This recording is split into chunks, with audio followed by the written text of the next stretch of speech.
Brilliance Audio presents the unabridged recording of A Hope at the End of the World by Sarah Lark, translated by D.W. Lovett, performed by Saskia Maarleveld. Betrayal. Tehran, Iran. Bombay, India. Payatua, New Zealand. North Island. July 1944 to January 1945. 1. Refugee camp near Tehran, Iran. "Where's Luzyna?" Adam, who lived on the west side of the refugee camp with his parents, stopped in front of Helena, panting. He must have run. "I have no idea." She looked up reluctantly from her sewing. Until Adam interrupted, Helena had been sitting in the sun, happy to have escaped the cramped camp lodging. The day before had been rainy, so all the refugees had been cooped up inside. First, Helena's sister, Luzyna, had complained about not being allowed to visit her boyfriend, Kaspar, in the men's barracks. Then she'd quarrelled with the girl whose bed was beside hers. And then she'd worked herself up over the woman in the bed across the room, constantly talking to herself.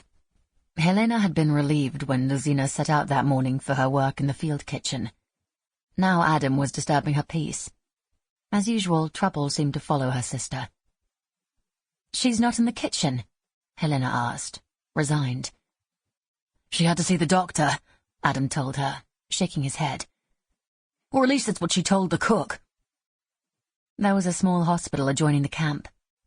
"She was supposed to be back by midday, but she hasn't turned up yet, even though she's supposed to help me carry and serve the food. I can't do it alone, but I don't want to tell on her either. And if she's not at the doctor's—" Adam, a skinny blonde 15-year-old with a pimply face, shifted nervously from foot to foot. No one ever wanted to make trouble for Luzyna. She always found someone willing to cover for her and take responsibility for her mistakes. She didn't have an appointment with the doctor, Helena said, and began to gather her sewing. The apron she'd made in her seamstress course hadn't been much of a success, and was already dirty since Helena was constantly pricking her finger while sewing. Her talents clearly did not lie in the area of handicrafts. "At least she didn't say anything to me, but it's sweet of you not to want to tell. Let me put my sewing away and I'll come help you." Helena stood up and entered the barracks, squinting in the half-light of the large room, which only had a few windows.